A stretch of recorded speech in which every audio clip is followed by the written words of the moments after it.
Today we'll look at the fundamentals of mid to late 19th century British sabre. Let's begin with the basic posture. Most of us will be more or less familiar with the basic position used in sabre. The body is held upright and our back is straight. Try to avoid hunching your shoulders as this prevents proper technique in cuts and guards. It's important not to have your legs locked out straight so you can perform lunges properly. We should also avoid favouring the front or the rear leg in the posture. This is a slight difference from earlier British fencing postures, which were sometimes slightly more backward weighted. We're also told that the distance between the feet should be about 2 of your own foot lengths, though this will vary quite a bit while you're actually fencing.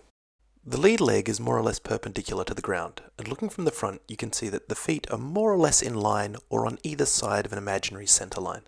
Finally, try to avoid making the common mistake of having your backside sticking slightly out to the side when you're in this position. Now we know how to stand, let's look at movement. Good footwork allows us to maintain the correct distance from our opponent to attack or defend. We'll start with the advance. The advance begins by lifting the toes of the lead foot.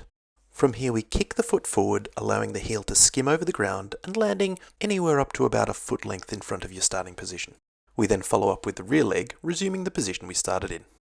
The movement should be controlled and upright, and our body should remain balanced throughout. Of course, we'll also want to move backwards, and so let's learn the retreat. Begin by extending the rear leg about a foot length backwards.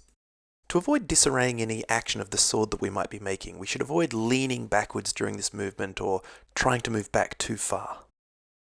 We now follow up by carrying our body smoothly backwards to resume our standard posture.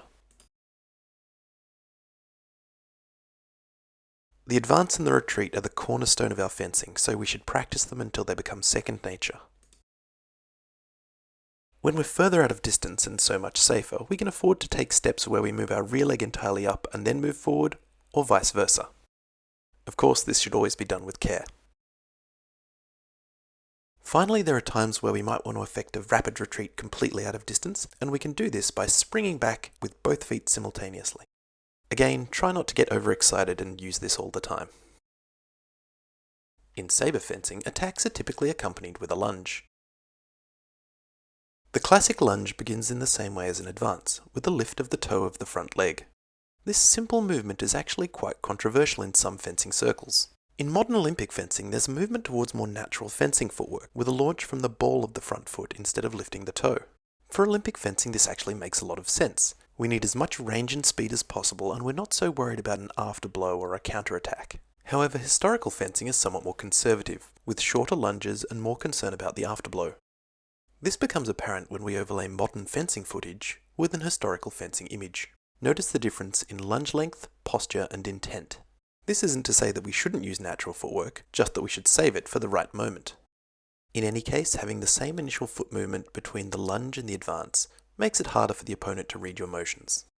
Also notice that the foot movement is accompanied by a simultaneous motion of the blade. Complete the lunge by quickly kicking out the front leg while simultaneously pushing off hard with the rear leg. Our final position should be quite upright without too much forward lean. To help with this, squeeze your left glute as you're in this position. It really helps with your posture. Our feet should be around 4 foot lengths apart, though again this varies. To recover, we push off with the lead leg and assume our initial position. Again, be really careful not to overextend unless you're really picking your moment. It can be difficult to recover from this or to defend. Also, try not to lean right forward and have your knee over your foot too far. A little bit's okay, but don't overdo it. The advance lunge is used to quickly gain ground between you and your opponent while simultaneously attacking. Waite describes this sort of motion as something that you're not going to use very often unless you're a shorter opponent attacking a tall person, and typically a tall person won't have to use it at all. The movement begins with an advance of the lead leg and a slight extension of the arm.